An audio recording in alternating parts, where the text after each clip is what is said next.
Tennis বলের Indian street premier লিগে champion চেন্নাইয়ের সিংহামস। শুক্রবার সুরাতে ফাইনালে 30 রানে কলকাতা টাইগার্সকে হারিয়ে শিরোপা জেতে তারা। এই জয় শুধু ট্রফিতেই সীমাবদ্ধ নয়, চেন্নাই দলে থাকা হুগলির তারকেশ্বরের বাসিন্দা জগন্নাথ সরকার পেলেন প্রতিযোগিতার মোস্ট ভ্যালুয়েবল প্লেয়ার পুরস্কার।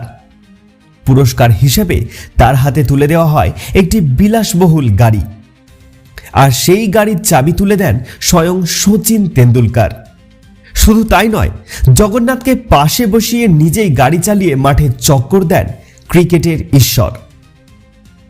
রবিবার বাড়ি ফিরে জগন্নাথ জানান, ওই কয়েক মিনিটের কথোপকথন তার কাছে আজীবনের স্মৃতি।